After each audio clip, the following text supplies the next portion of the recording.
Yo, what's up mga kabutingting? Yan, good day po sa ating lahat mga kabutingting. Yan, mayroon ako ditong gagawing electric fan. Ito ay nahanap ko lang habang ako ay naghahanap ng customer. Dito ako ngayon sa Maasin City. At ito nga yung aking nahanap mga kabutingting. Ito ay Asahi, 18 inches ang kanyang LC. Ito ay banana type. Yan.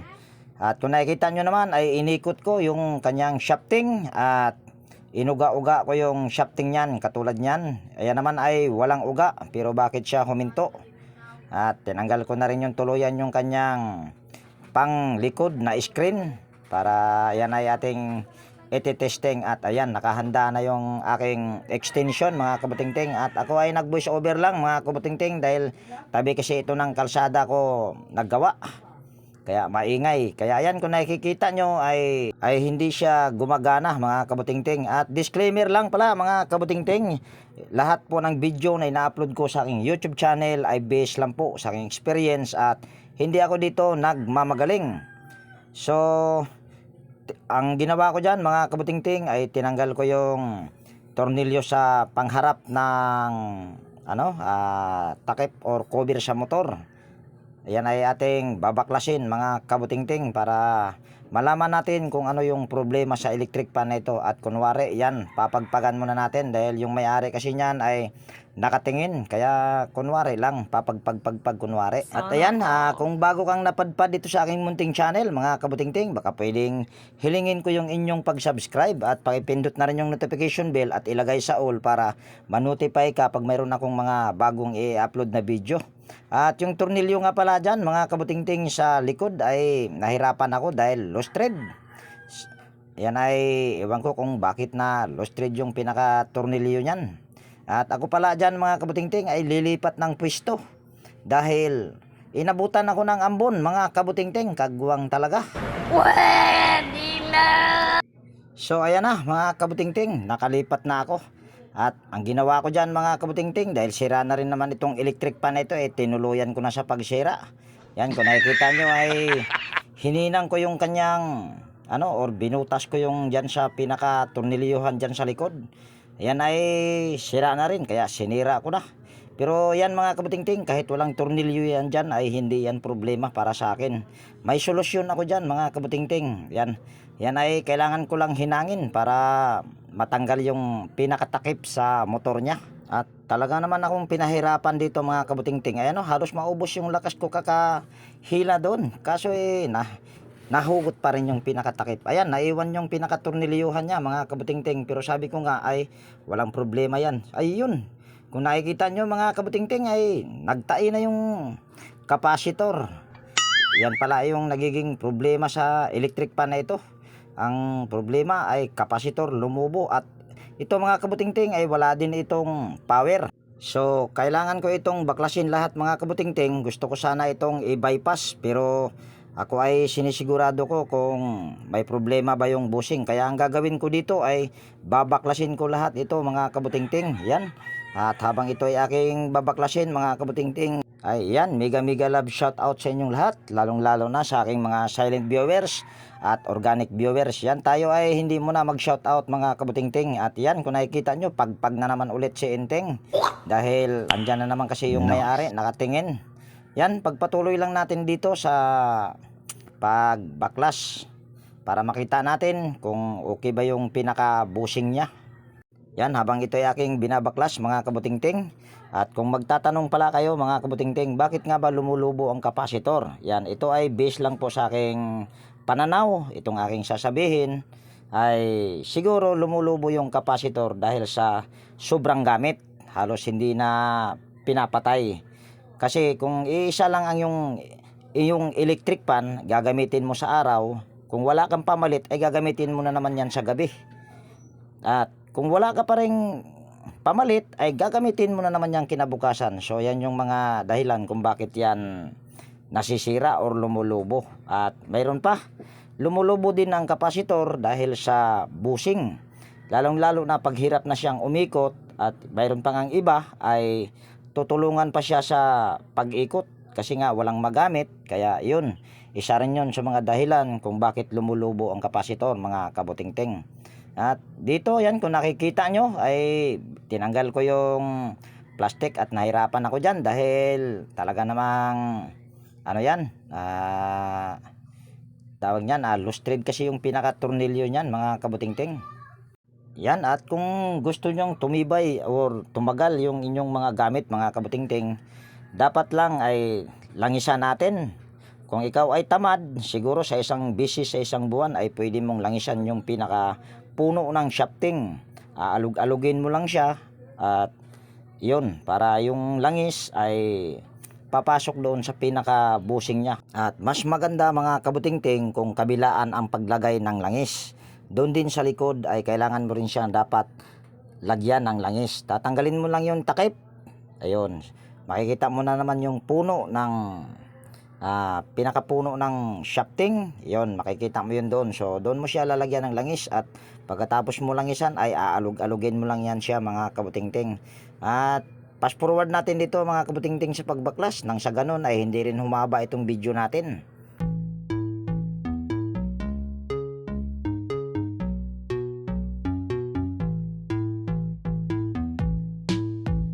So ayan na mga kabutingting, tapos ko na tinanggal yung lahat ng tornilyo. So ayan ay ating huhugutin. At kailangan pag naghugot ka dyan mga kabutingting ay titignan mo yung kanyang winding. Baka mamaya paghugot mo ay may tatamaan ka na winding. Ayan ay pwedeng maputol or mapatid or magasgasan. So magkakaroon siya ng problema. So ayan na mga kabutingting, dahil ito ay walang power mga kabutingting, ito ay aking irerekta. At kung bago kang napadpad dito sa aking munting channel mga kabutingting, ako po ay hindi naglalagay ng thermal fuse. Nasa inyo po kung ito ay inyong gagayahin or hindi. Dati po ako po ay naglalagay ng thermal fuse, pero nung sa katagalan hanggang sa natuto ako ay hindi na ako naglalagay ng thermal fuse. Meron akong dahilan kung bakit hindi ako naglalagay ng thermal fuse. At kung gusto nyong malaman kung bakit hindi ako naglalagay ng thermal fuse, meron akong mga upload dyan kung bakit hindi ako naglalagay ng thermal fuse. Pwede ko naman yan siya lagyan ng thermal fuse, pero pagka may camera lang. Pero pagka wala ng camera or video ay hindi nalalagyan. Kaya ako ay nagpakatotoo lang, kaya talaga ay hindi ako naglalagay ng thermal fuse mga kabutingting. So ayan ay aking iririkta dahil sabi ko nga ay hindi ko ugali na naglalagay ng thermal fuse. So ang kailangan mo lang dyan gawin mga kabutingting ay tanggalin yung nakasuklob sa pinagdugtungan ng common at sa pinagsukluban naman din doon sa pinaka thermal fuse. Yan, katulad nung itim na yon, ayun ay thermal fuse. So kailangan mo lang yung isang linya sa kapasitor at sa common ay ipagsasama mo. Yan, katulad niyan, ipinupulupot ko. At sunod ay pupulupot mo naman dyan yung hibla para yan ay magiging rekta na mga kabutingting. Sunod ay yan ay ating hihinangin mga kabutingting. Yan, pwede rin namang hindi yan hihinangin mga kabutingting. Yun nga lang ay nagmo-molds yan siya, yung magkukulay green. Pag nagkukulay green na yan or nagmo-molds ay mawawalan yan siya ng contact. At sunod lang ay kailangan mo lang yan siyang sukluban ulit. At pagkatapos mo sukluban ay pwede mo na yan siyang aayusin at lalagyan lang siya ng cable tie or tatalian kung mayroon kang panali kung ano yung gusto mong itatali dyan. Pero dyan sa ginawa ko dyan ay cable tie lang yung aking nilagay dyan mga kabutingting. At sinubukan ko lang pala mga kabutingting na ako ay mag voice over dahil ako kasi ay nabigyan ng notice ni Lolo kung yung aking mga upload kasi na video ay nagkakaparehas na ng title. Kaya ang hirap pagka ganito palang content mga kabutingting. Tayo ay mahirap pag na marius content. Yan, kung nakikita nyo ay napakaganda ng kanyang shafting sa panlikuran. Pero ayan ay aking lilihain or babaklasin. Dahil ayan ay titignan ko yung pangharap kung okay ba yung bushing. At bago ko yan siya hugutin yung kanyang shafting ay lilihain ko muna yan. Para nang sa ganun kung okay yung kanyang bushing ay hindi magagasgasan. So yan yung aking pamamaraan yan. Kaya nililiha ko kung nakikita nyo. At pagkatapos mo siya lihain, so pwede mo na yan siyang hugutin. So kung nakikita nyo ay itim, pero ayan ay walang groove mga kabutingting dahil kiniskis ko yan or tinignan ko sa aking kuko. Ayan ay walang groove, pero ayan ay aking lilihain or lilinisan yung shafting dahil kung nakikita nyo ay kulay itim na siya. Kaya ayan ay aking lilihain ulit or lilinisan. So ayan na mga kabutingting, kuminis na siya ulit at gumanda yung kanyang shafting. Yan ay babalik lang natin yung spacer. Tapos yung pangharap na housing niyan mga kabutingting ay sisilipin lang natin yan kung ayan ba ay walang gas-gas or groove. Ayan naman ay wala. So dahil wala mga kabutingting, so ang ginawa ko lang dyan ay nilangisan ko lang yung kanyang foam. At dahil tapos na sa paglagay ng langis mga kabutingting, so pwede na natin yan i-assemble. At yan, kung nakikita nyo ay medyo nahirapan ako dyan sa pagsuot ng wire mga kabutingting. At bago natin i-salpak yung kanyang shafting mga kabutingting, dapat ay lagyan din natin ng langis yung magkabilaan. Yan sa pinakatamaan sa busing ay dyan mo lang siya lagyan ng langis ay okay na. So yan. So yan ay ating i-assemble lang mga kabutingting. Yan, kung nakikita nyo ay pinukpok ko yung pinaka-housing niya sa plies para nang sa ganun ay ma-align yung kanyang bushing.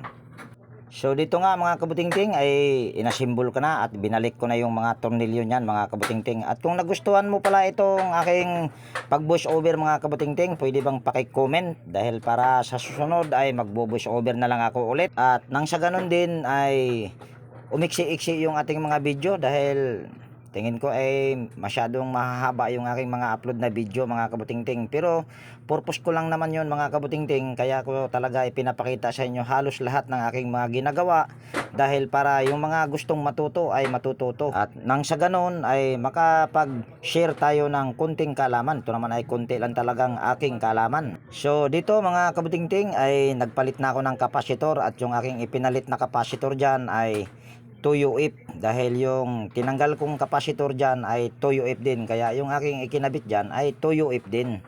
Yan ay binalatan ko lang yung dalawang wire dyan galing sa linya ng kapasitor para connect ko dito sa aking i-replace na kapasitor. At sunod ay yan ay ating lagyan ng electrical tape. Ayan oh, tapos nang nalagyan kaagad ng electrical tape mga kabutingting. So ito na mga kabutingting, yan kung nakikita nyo ay 2UF yan yung aking ipinalit at ito naman yung aking tinanggal. Ayan ay 2UF din katulad ng aking ipinalit. So dahil pinakita ko na sa inyo kung ilang microfarad yung aking nilagay, ayan ay ito tornilyo na natin. Pinakita ko lang sa inyo, baka isipin nyo kasi ay nag-invento ako. So dito mga kabutingting ay binalik ko na yung pangharap na cover sa motor. Yan ay ating ito tornilyo lang. Ayan naman ay dalawang tornilyo lang yan mga kabutingting. At sunod lang natin gagawin dyan ay tatakpan na rin natin yan mga kabutingting. Pero yung tornilyo dyan sa likod dahil sinira ko na, so sinabi ko kanina ay walang problema sa akin dyan mga kabutingting kung ayan ay sira yung pagtornilyuhan. So ayan yung ginawa ko mga kabutingting, bubutasin lang natin yung gilid ng pangharap na housing, saka natin ito tornilyo magkabilaan yan mga kabutingting. So ayan, di ba? Napakasimpleng paraan lang yung aking ginamit dyan.